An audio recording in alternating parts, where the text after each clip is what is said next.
Student federation को जथेबंद किए गए हाजिर सारे नौजवानों का फतेह साझी करिए। वाहिगुरू जी का खालसा वाहिगुरू जी की फतेह। मैनू जब बोलने का सुनेहा मेरा तो खास तौर पर कहा गया सी कि संत जरनैल सिंह भिंडरांवाले की शख्सियत ते उन्हां दा जो रोल बनता इतिहास कि तुसीं उन्हां दे बारे गलबात करनी। आपदे आप के विशा संतां बारे बोलना जब उन्हां की शख्सियत ते उन्हां दे रोल का एक पूरा मुलांकन करना विशा बहुत चुनौतीपूर्ण है किसी वास्ते, क्योंकि अपन सारे पता है इस गल का ये बहुता गल महंगाई सुना नहीं रही है कि संत जरनैल सिंह भिंडरांवाले कोई आम व्यक्ति या आम किस्म के आदमी नहीं, वो उस किस्म की किसी भीड़ का मैंबर क्राउड का पार्ट कह दें जो होर बहुत सारे होंगे कि उन्होंने एक नहीं सारिਆਂ नालों ही बहुत ही अलग बहुत महत्वपूर्ण पक्षों तो अलग पर की अलग गल यही थी संतां दे विच इस किस्म की जिहदे करके असीं उहनूं बाकी सारे लीडरां नाल सिख कौम के जिन्ने भी पैदा हुए खास करके तकरीबन पिछली एक सदी दे कि उन्हां सारिਆਂ नाल कोई वक्री गल यही जी सी संतां दे विच विलक्षण जिहड़ी बाकियां नालों उन्हां नूं घेरदी। सो अज आपां कोशिश करांगे कि इस मुद्दे के उत्ते थोड़ा केंद्रित करिए, पर मैं पहला भी कहा मसला एडा वड्डा है, एडियां परतां बनदियां जिवें कोई किताब हुंदी है हकीकत रचना, उहनूं तुसीं जिन्नी बार पढ़ोगे उन्नी बार उहदे नਵੇਂ तो नਵੇਂ अर्थ तुहाडे सामने आएंगे। एक बार पढ़ते हो मोटी जी जानकारी लगती है, दूजी बार तीजी बार कुछ किताबें इहो जिहियां महान घटनावां है कि जिंदगी भर पढ़ी चलो, जिन्नी बार मर्जी पढ़ी हर बार ये लगू कि पहली बार पढ़ रहे, क्योंकि उस इन्नियां परतां हुंदियां जिहड़ियां इक्को वक्त वेले तुहाडे सारियां ध्यान दे विच नहीं आ जांदियां। इस करके संत जरनैल सिंह भिंडरांवाले बारे जिहड़ी आपां गल करांगे वो बहुत ही इंट्रोडक्टरी गल होंदी है, अजे उस मसले में आप इंट्रोड्यूस ही करवावांगे, उस तो बाद आप कोशिश करांगे कि सवाल जवाब किए जाए, पर वो सवाल जवाब की एक शुरुआत बनी होगी कि ये बसारा ये प्रोसैस बड़ा लंबा चलना। तो मेरे मुताबिक ये है कि संत जरनैल सिंह भिंडरांवाले नूं समझना, ये ग्रहण करना कि उन्हां को प्रेरणा लेना, ये अज के समय साडे सामने सब तो बड़ा ते चुनौती भरिया मसला ते अजे तक असीं इस मामले बहुत ही ऊने या अयोग साबित हो। ये ठीक है कि संत जरनैल सिंह भिंडरांवाले नूं 20वीं सदी का महान सिख ऐलान किया हो, ये भी ठीक है कि श्रोमणी गुरुद्वारा कमेटी ने भी इस फैसले उत्ते मोहर लाई है, पर नाल दूजा पक्ष इस मसले का वो ये है कि सानू अजे तक कौम के विच संत जरनैल सिंह भिंडरांवाले की जो असली समझ है उन्होंने पूरा गहराई से जाके समझना इनू अजे बहुत कि ये साडियां सारियां समस्यावां दी जिहड़ियां सानूं भुगतणियां पै रहीआं ਉਹਦਾ आधार इत्थे ते जिउं-जिउं असीं इस मसले नूं समझदे जावांगे वध इन्हां होर परतां खोलदे जावांगे ते तिउं-तिउं असीं अपनी मंजिल दे होर वध नेड़े हुंदे जावांगे ते ये बड़ा अरुख सिलसिला किते भी खत्म नहीं होना। असीं किते भी कह सकांगे कि असीं संत जरनैल सिंह भिंडरांवाले नूं पूरी तरह समझे कदे मुकाबलतन होकर हुण सानूं पहले वध समझ आ गई, हुण सानूं पहला वध समझ आ गई। हर एग्जाम्पल मेरा आपका तुसीं निजी तजर्बा है कि जो पहली किताब लिखी सी 20वीं सदी सिख राजनीति, उस तो पहला संतां बारे बड़ा उपरा जिहड़ा ज्ञान हुंदा है क्योंकि एक पॉलिटिक्स के विच रहन करके इन्नियां गल्लां दा पता ही सी, पर जदों लिखण लगे उदों पता लग्या कि अजे कितनी सही जानकारी सी संतां बारे, कितनी गहराई सी उस शख्सियत दे विच, जां उस शख्सियत ने कितना वड्डा इतिहास लिखिया है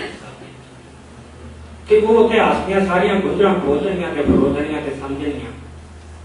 ये काम किसी एक व्यक्ति का किड्डा भी जीनियस क्यों ना हो, किड्डा, क्योंकि एक शख्सियत को समझण दा, एक साधारण किस्म की शख्सियत को समझण दा, एक यही जी विलक्षण शख्सियत जिहदे विच सिख कौम दीयां उमंगां,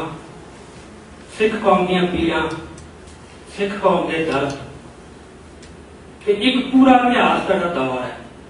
तो वो सुनता है। संत जरनैल सिंह नूं समझना सिख कौम वास्ते अपने आप को समझ, उन्होंने राही अपनी पछाण कर, इस करके इन्हें साडे वास्ते जिहड़ा टास्क है बहुत बड़ा। 20वीं सदी का सिख महान सिख का असीं डिक्लेयर कर चुके हैं, पर नाल एक बड़ा ही अणसुखावा सवाल खड़ा होता है कि संत जरनैल सिंह पिंडां बारे किताबां कितनियां खाइयां साडे, और कोई भी कौम होंदी जिन्होंने एक सदी का महान मुल्क डिक्लेयर करना सी, एक नहीं मतलब सैकड़ों की गिनती किताबां आउणियां चाहिए।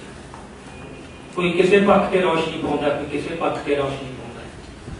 क्योंकि हर दृष्टि की एक सीमा होती है, एक दिन आप हर दृष्टि नजर की ते ब्रेन की, मैं इथों देखना हो कि किस हद तक कितनी दूर देख सकता, एक लिमिटेशन, एक हद तक दिसू दूगा मैंने कुछ नहीं दस, एक पासा दिसू दूजा पासा मैं बिल्कुल रहे। सो दृष्टि की भी सीमा है, तो इस तरह थोड़े जो है दिमाग या बौद्धिक समर्था वो भी हमेशा सीमा। सो जो कई बंदे इको बंटारे 100, 200, 300 बंदा समझने की कोशिश करता है, कोई किसी पक्ष से रोशनी पाउंदा, कोई किसी पक्ष से, फिर वो लगता है कि भरवी तस्वीर थोड़े सामने आ नहीं, तुम जिन्ना मर्जी यत्न कर दो वो तस्वीर बड़ी अधूरी तुसीं पेश करो। सो एक बहुत ही मनभागा तथ्य है, सवाल है साडे सामने कि असीं महान सिख का ऐलान करता संत जरनैल सिंह पिंडां वाले नूं, उन्होंने प्रति श्रद्धा भी बहुत, आप देखा घर घर कैलेंडर या उन्होंने पोर्ट्रेट पहुंच चुके, बड़ा हलूमदे भी है थोड़े जज्बे, पर यह भी अजे तक साडे वालों साडे दुश्मनों ने बहुत कुछ लिखा। हर तीजे दिन कोई ना कोई किताब है मार्केट में चलती है जिहदे संत जरनैल सिंह के अक्सर यत्न किए जाते, सन तो उतो ही पता लगता है कि वह कितना बड़ा बंदा हो, कितना खतरा दुश्मन, उन्होंने बार बार बोलना पै रहा, वो गल्लां बार बार लिया पै रही, कदे किसी वालों, कदे किसी रूप च, कदे किसी ढंग भी उहदे अक्स नूं धुंधला पाया जाए, क्योंकि वो नहीं चाहते कि सिखां असली जरनैल सिंह पिंडां वाले नूं पछाण लें, क्योंकि जिथे असीं असली संत पछाण लें उते कौम का जित होई, फिर भी मतलब कोई हरा नहीं सकता या अपनी मंजिल तक पहुंचने तो कोई रोक नहीं सकता। बहुत बड़ी ताकत आ कौम को, ये जतन सानू उन्हां दे जतनां तों पता लगता है कि संत जरनैल सिंह पिंडां वाले कितने महान होए, पर साडे अपने वालों जिहड़े जतन होने चाहिए सी पॉजिटिवली लै लेके साडे विद्वानां वालों, सिख विद्वान कह लीजिए भी उन्हां वालों अजे तक कोई बहुत बड़ी किताब जिन्हों असीं कर रिकमेंड कर सकते हो वो बड़ी प्रॉब्लम, खास करके अंग्रेजी, क्योंकि बाहरली दुनिया के विच जो संत जरनैल सिंह का नक्शा बनाया या इमेज बनाया गया है वो बहुत ही नेगेटिव बनाया, बहुत प्रोपेगेंडा होया अज तो नहीं, ये तकरीबन 1980 को शुरू हो गया ते किते भी रुकिया नहीं, निरंतर चलते ते कुछ गल्लां जिहड़ियां ओह बार-बार लिआंदियां जा रही एक बार। सो मैं जो लिखण का काम शुरू किया, मैं पहली गल की जो पहली किताब लिखी सी तो मैनूं लग्या सी जो संतां बारे कुछ गल्लां लिआंदियां ते चलो हम कुछ हद तक संतां समझ ले। उस तो बाद ये सी भी चलो 84 तो बाद जिहड़ी खाड़कू लहर हुई है तो मेनली ਉਹਦਾ एक विश्लेषण करांगे पिछले का। पर ज्यों-ज्यों होर के तुरे खाड़कू लहर नूं समझदे संत जरनैल सिंह पर बार-बार मुड़ना पैंदा। मतलब पंजाब च चले पिछले 30-20-25 सालों के किसी भी राजसी घटना का तुसीं उन्हां च सही तरह नहीं समझ सकते जिन्ना च संत जरनैल सिंह पिंडां वाले का सही डेवलपमेंट तुहाडे कोल नहीं, जां उन्हां बारे तुहाडे कोल समझ। सेंटर स्टेज ते हर घटना दे उत्ते संत बैठे ते जिन्नी साडी उन्हां बारे अधूरी समझ होऊगी उन्हां साडा जिहड़ा सारा विश्लेषण है टोटल वो ऑफ दी मार्क जां अधूरा जां गलत है। सो पहली गल तो यही खड़ी होती है कि साढ़े वालों अजे तक वो किताब क्यों नहीं आई। एक नहीं मतलब मैं पहले कहा दर्जन गिनती हम तक किताबां आनी चाहिए। एक सवाल है जिसका साढ़े को कोई ना कोई जवाब चाहिए, क्योंकि सवाल खड़े करना एक पहला स्टैप होता है किसी गल को समझने वास्ते। जो तुम सवाल ही खड़े करी चलो एक करता दो करता तीन करता तो थोड़े को जवाब कोई नहीं, तुम नत्थे हो जाओ, बेदिल हो जाओगे, निराश हो जाओ। साढ़े को तो कुछ ये भी मान ली साढ़े को कुछ भी नहीं, उसकी कोई ना कोई व्याख्या होनी चाहिए क्यों नहीं पता कि किवें मतलब हाल कदे भी जिंदगी के व्यक्तिगत जीवन तो लैके कौमां के जीवन तक बड़े भयानक दौर आते बंदे के व्यक्तिगत जीवन च भी आ जाते तो कौमां के जिथे लगता होंगे सब कुछ अंधेरा ही है। उत्थे जेकर दिल छड्ड के बह जाए बंदा फिर निराशता वाल हो जाता, जिंदगी का मैदान छड्ड के पासे हो जाता। जो एक चैलेंज के तौर पर लवे भी इस अंधेरे को किवें दूर किया जाए तो हमेशा ही जिंदगी से राह होंदा है लभण की लोड़। यह जा कोई ताला नहीं की कुंजी ना हो, वो सही पछाण करने की लोड़ है ये खुल्लू कितों है। सो साडे सामने संत जरनैल सिंह पिंडां वाले एक कुंजी है जिथे सानू ते सही पछाण आ गई। साडे सामने सारे जिहड़े सानू हुण लग गए बहुत बड़ियां बुझारतां ने बुझण एन टक टक करके खुल जाण हर मसले का हर गल का तुहानू जवाब मिलेगा। पर उन्होंने एक बार समझ लिया। सो इस संबंध में संत जरनैल सिंह पिंडां वाले समझने वास्ते सब तो इंपॉर्टेंट नुकता है क्योंकि उन्होंने जो भी शख्सियत उभर के आई है जो उन्होंने रोल निभाया है वो दरबार साहब ते दरबार साहब उत्ते होया हमला एक अलग नहीं किया जाता। ना दरबार साहब उत्ते होए हमले नूं समझा जा सकता संतां नूं समझे बगैर ते ना संतां नूं समझा जा सकता दरबार साहब उत्ते होए हमले। ये सारी गल की सी इतिहास के दरबार साहब उत्ते हमला पहली बार नहीं होया पंसारण पहला भी होया पर इन्ने आम नहीं हुए कि जो मर्जी हमला हो गया। 1762-65 तो बाद 1764 तो बाद 1984 पहली बार जाके 220 साल बाद ये नहीं 220 साल से आजाद रहे। आजादी का दौर था महाराजा रणजीत सिंह का बड़ा छोटा था, अजीब सदी रही है, गुलाम रहे हैं अंग्रेजों ने गुलाम 100 साल पर वो 100 साल के विच सिख कौम के उत्ते बहुत कुछ वापरिया, बड़े जबर धक्के जुल्म होए पर दरबार साहब उत्ते हमला नहीं सी। सो 220 साल बाद एक पहली बार जाके हमला होया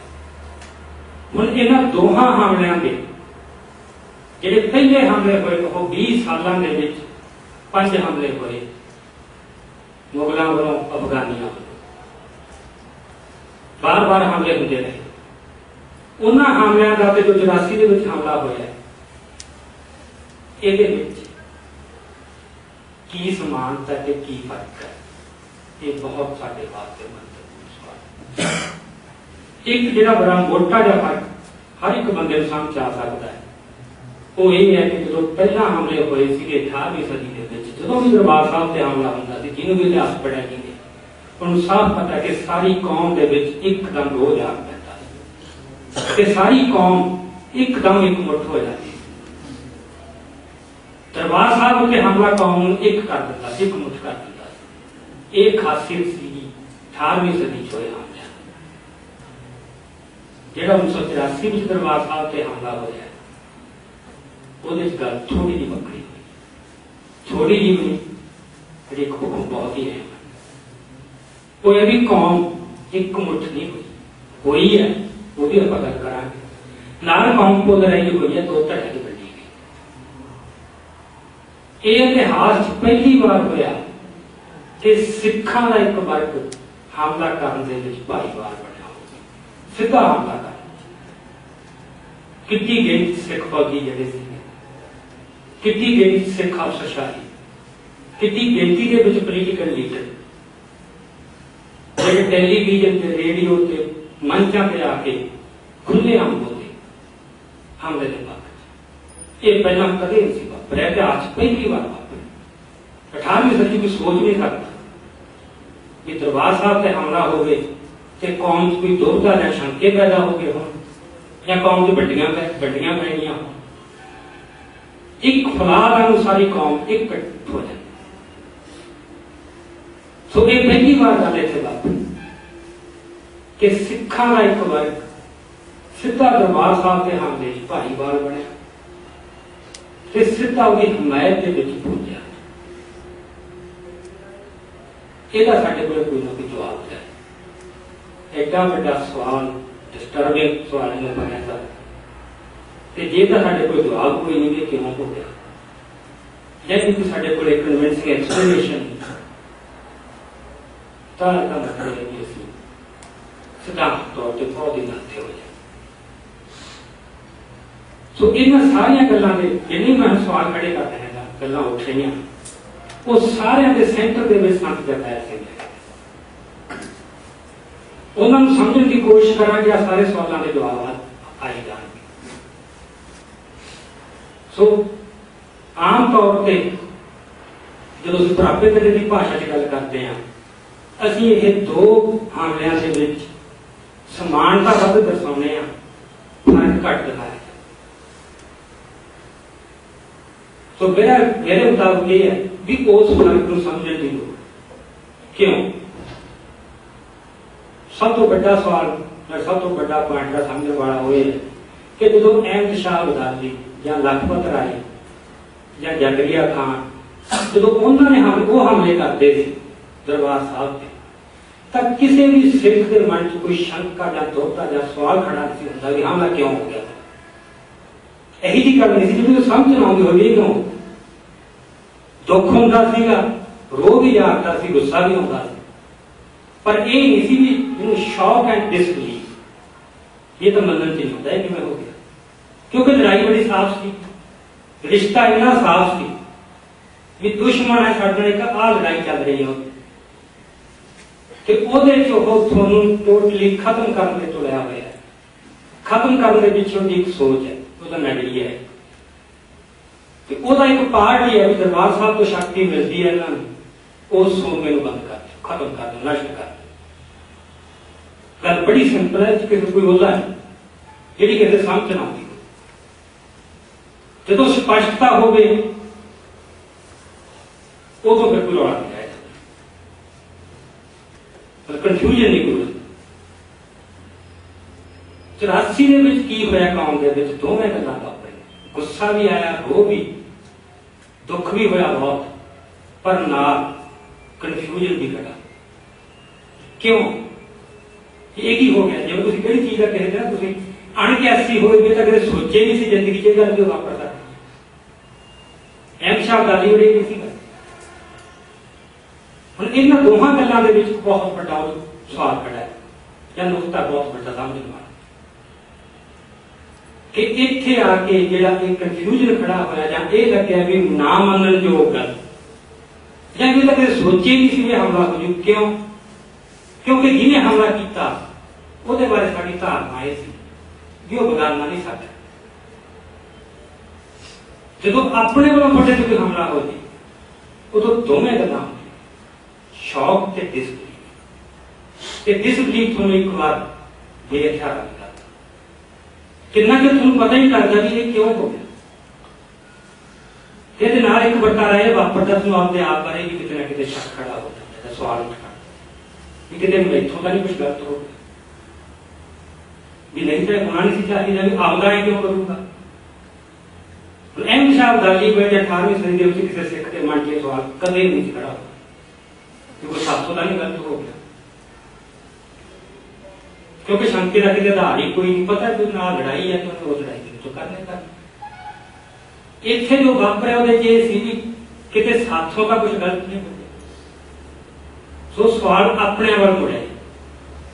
तो ਉਹਦੇ ਚ सब तो ਵੱਡਾ केंद्र बने सवाल का टारगेट बने वो संत जरनैल सिंह भिंडरावाले।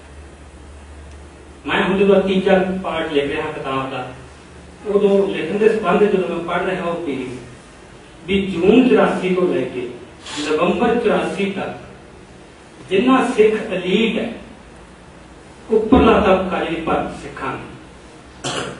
वो दरबार साहब उत्ते हुए हमले थे जिन्ना इंदिरा गांधी या कांग्रेस सरकार को कोस रही है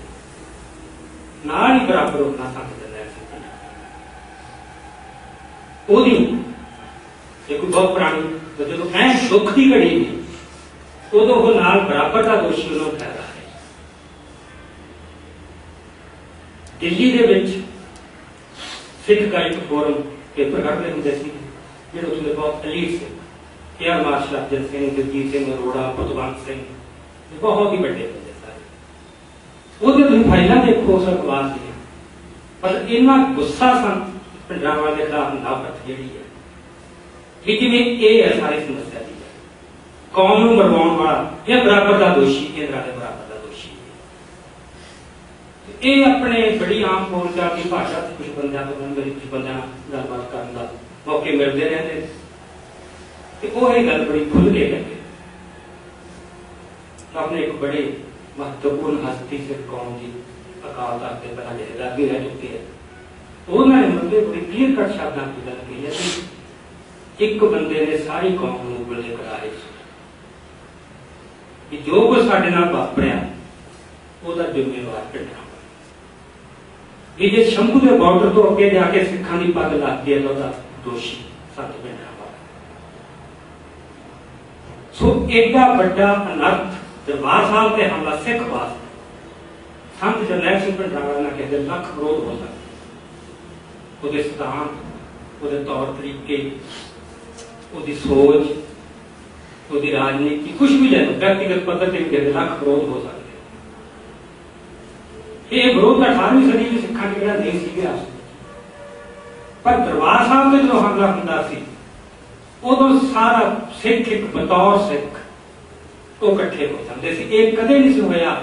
कि वो अंदरों किसी को दोषी करना लग जाए भी एदी वजह करके हम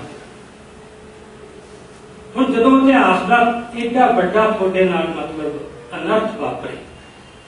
फिर ਉਹਦੇ ਵਿੱਚ ਤੁਹਾਨੂੰ ਇਹ ਵੀ ਸ਼ੰਕੇ ਖੜੇ ਹੋ ਜਾਣ कि किसी साढ़िया वालों साढ़े हथों तो नहीं कुछ गलत हो गया तो थोड़ा एक्ट की निकलूगा। सो जी सारी एक लहर उठी वो खाड़कू लहर चलो मसला बड़ा पर तीजी किताब बाकी जो सिख एलीट है उपरली परत है वो तो टोटली पासे खड़ती सी लड़े ਜਿਹੜਾ वर्ग लड़िया है जिवें तुसीं किसी कुश्ती के मैदान भी बाहां पिछे बन्निया होण ते तुहानूं लड़ना पवे वो तकरीबन हाल क्योंकि घोल नूं अगे ले जाण वास्ते जिहड़ा बुद्धिजीवी वर्ग है उसकी बहुत निर्णायक भूमिका होती है। लड़न वास्ते जोश बहुत होंगे, बंदे उठते हैं, लड़ते हैं, शहीद हो जाते हैं, ये तो हमेशा कौम पटारे वापरते हैं। पर लड़ाई तन पत्थर उदों लगती है जो कोई सेध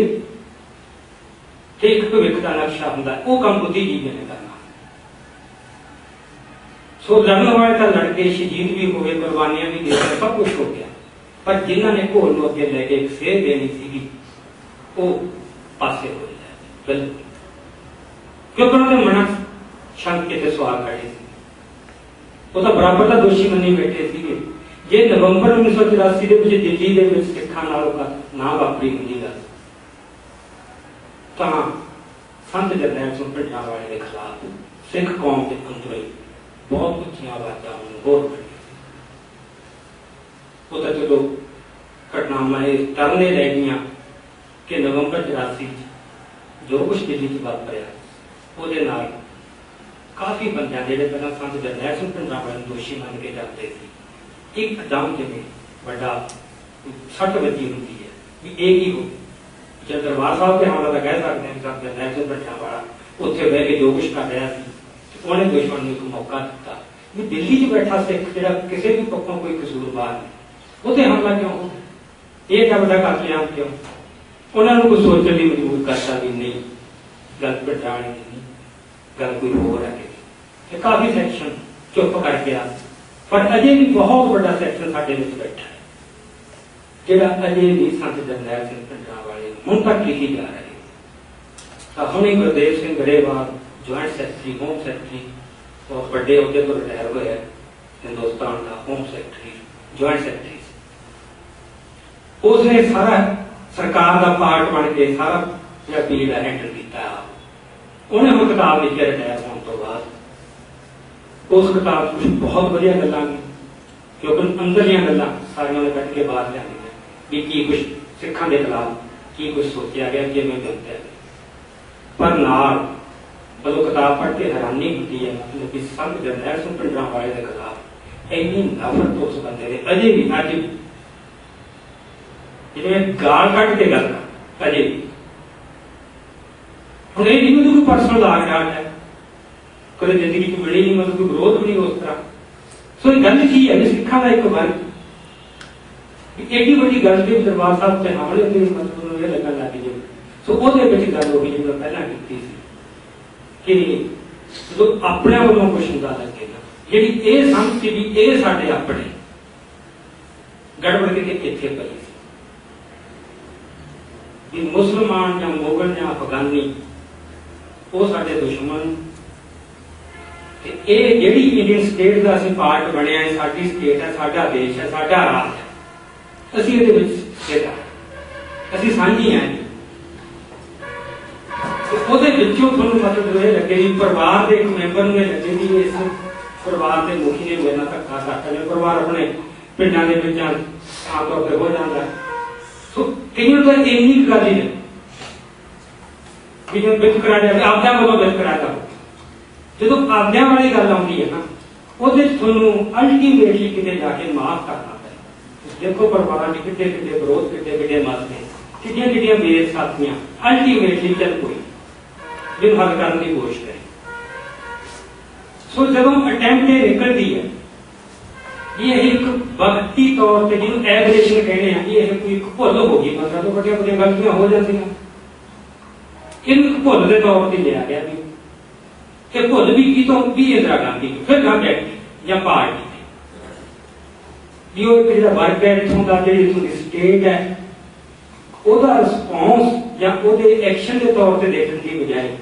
ਵੀ ਇੱਕ ਕਿਸੇ ਪਰਸਨੈਲਿਟੀ ਤੇ ਇੱਕ ਹਸਤੀ ਤੇ ਗੱਲ ਫੋਕਸ ਕਰਦੇ ਬਸ ਇਹਦੇ ਵਿੱਚੋਂ ਸਹੀ ਚੇਤਨਾ ਦੇ ਦੇਂਗੇ ਇੱਕ ਸਾਰੇ ਫਿਰ ਇਹ ਹੋਵੇ ਦਰਬਾਰ ਸਾਹਿਬ ਦਾ ਢਾਂਚਾ ਤੇ ਸੰਤ ਜਰਨੈਲ ਸਿੰਘ ਭੁੱਟੋ ਵਾਲੇ ਨਾਲ ਹੋਰ ਸਾਰੇ ਉਹ ਤਾਂ ਜਿੰਨੇ ਸੀਗੇ ਉਹ ਸਾਰਾ ਸ਼ਹੀਦ ਕਰਤੇ। ਇਹ ਸਭ ਕੁਝ ਖਤਮ ਕਰਕੇ ਹੀ ਰਾਣੀ ਕਿਉਂ ਨਹੀਂ ਆਏ, ਕਿਉਂਕਿ ਤੁਹਾਨੂੰ ਸ਼ਾਇਦ ਨਹੀਂ ਪਤਾ ਹੋਣਾ